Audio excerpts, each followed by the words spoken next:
Hell to Pay, written by Vas _. I remember a night when I was 10 years old, and we were watching TV with my father. I remember the comfort of the sofa and the warmth of the popcorn bowl on my chest as I laid buried in a big pillow watching an action film my mother would have never allowed me to watch. My mother had gone out with her friends to have a ladies' night, so we were having our own guys' night. Eventually, she came back and found us sleeping on the couch with the TV still blaring. I remember momentarily waking up as I was carried upstairs to my room. My mother tucked me into the bed and kissed a good night's sleep on my temple. I fell asleep again. Sometime later, I woke up to what sounded like a scream. I saw the light on the moon seeping in far between the blinders of my window. It was still dark. As I sat up in my bed, I heard something crash. The noise was followed by a heavy thump. Looking from the doorway of my room, the hallway seemed empty. The door to my parents' room was open, I noted. I slowly sneaked down the hallway while carefully listening for sounds. It was quiet. I crept up to the door and peeked inside. There was a smashed window and bed linens all over the floor. I could hear an odd sound, like rasping death. I looked further into the room. There was a dark pool on the floor. Something moved. There was a dark figure crouched over another in the corner of the room. The crouching figure turned to look at me. A pale face shined in the moonlight. A pale and grotesque face with a massive maw lined with long razor-sharp teeth that protruded so far out of his own face that it seemed like it could almost poke its own eye out. Its maw opened and it slowly started turning its body, revealing something in its hands. Its long fingers, with sharp claws, were buried deep into the severed head of my mother, her face frozen in terror. This all happened in but a moment, but having lived through it in my dreams a million times ever since, it feels like it was an eternity. It feels like I had all the time in the world to take in even the tiniest of details of that one moment and store it somewhere in the depths of my mind and have it haunt me every time I closed my eyes. When my mind registered what I was seeing, I ran as hard as I could down the stairs and into the basement. Basement door slammed shut, and I fumbled to lock it. The basement was dimly lit, with a little light creeping through the small windows near the ceiling. My father's shotgun was mounted on the basement wall. I scrambled to move a chair to climb up on the table below it and reached the gun. I felt the gun's weight on my arms as I lifted it from the mount. It was heavier than I remembered. I knew how to shoot it, but had never done it. I saw some satchels from my father's hunting gear on the table. I managed to find one buckshot and loaded it into the gun. I was barely strong enough to operate the pump mechanism to load the thing. There was loud bangs coming from the door when I finally managed to load the gun. I quickly ran to the dark corner in the room and pointed the gun at the door. The door cracked as the creature kept banging it until eventually it shattered, and moonlight came flooding through the doorway. The monster's silhouette emerged through. I tried to aim the gun at it, but my hands trembled and vision had become blurred from tears pooling in my eyes. It scanned around the dark basement, then locked its gaze on me. It let out a horrible shriek. It was painful to hear. You'd feel a tingle, and almost like needles were stuck into your bones in your back. I leapt down the stairs and came right at me. I fired the gun. The basement was illuminated by the blinding muzzle flash. The blast and the recoil were shocking. My ears were ringing. Half blind from the blast, I struggled to wipe tears from out of my eyes. I managed to focus my eyes on the dark slump on the ground. Red blood pooled from the darkness onto a spot illuminated by moonlight. Took a moment for my eyes to adjust to the darkness.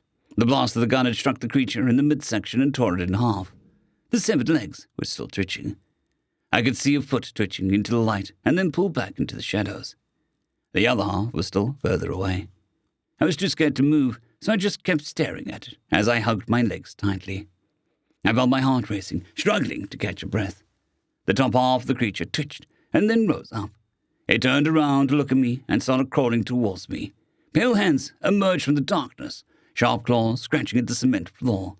Out of the darkness, the monster's ghastly face emerged into the moonlight. Its face was bloodied, and eyes hollow white dots in pitch-black sockets. It opened its massive maw, filled with rows of teeth, as if to make a sound, but there was nothing but a gargle.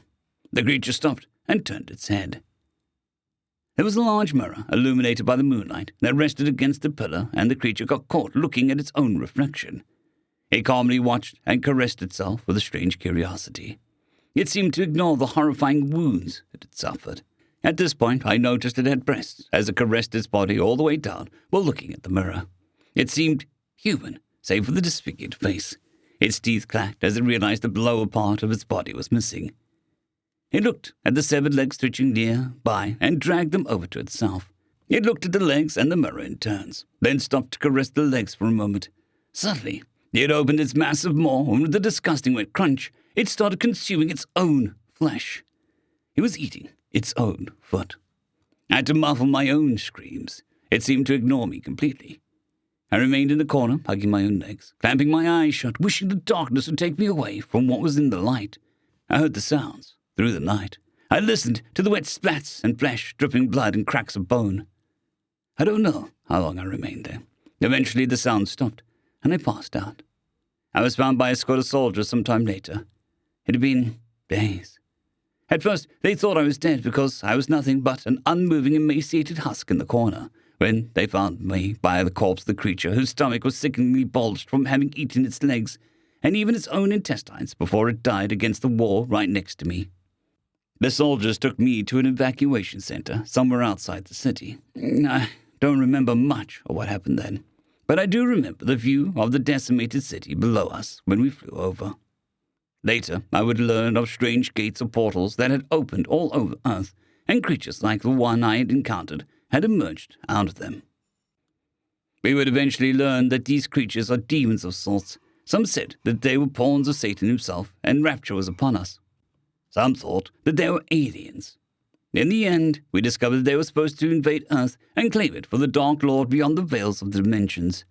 They'd interact with humanity thousands of years in the past, but never on the scale. These immortal demons swarm through the gates, expecting mortal armies of sword and shield who can never hope to face them. Not only did they have magic at their disposal, but also immense physiques. That was how they thought it would be. Turns out they made a few miscalculations. They were met with a thundering artillery and roaring jets streaking through the skies, from which napalm and burning phosphorus hotter than 7 hells would come raining down on them. Past the initial slaughter of civilians, they found there was no army coming to face them. There were no massed formations of peasants and knights, only men without faces, unseen in towers of glass and steel that reached for the heavens in endless cities. Those men carried weapons that spat out thunder and lightning from afar. Their monstrous constructs of steel that roamed the streets and flew above would make the earth itself shudder when they roared, and their capacity for destruction was godlike. The demons quickly found that this was a merciless world, not even a subject to their magic. Here, only the unyielding laws of physics may apply. So the moment they stepped through the gates, they became not only mortals, but also lost all their magic.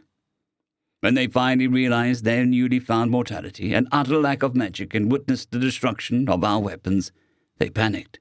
Many of them scurried back through the portal if they were lucky to find one.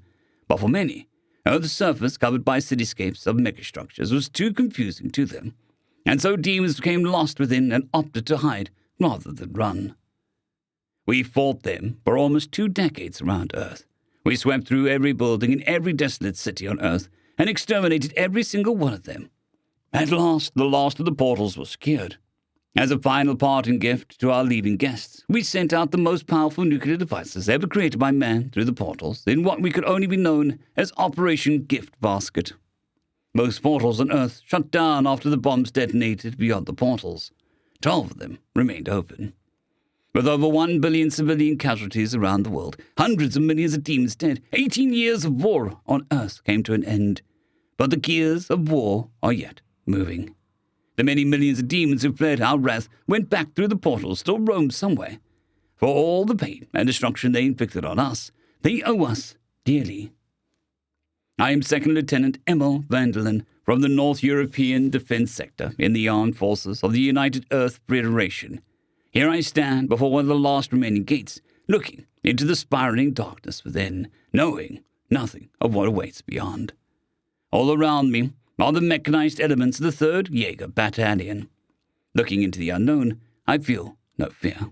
I no longer fear the monsters of my past, nor those that I may face in the future.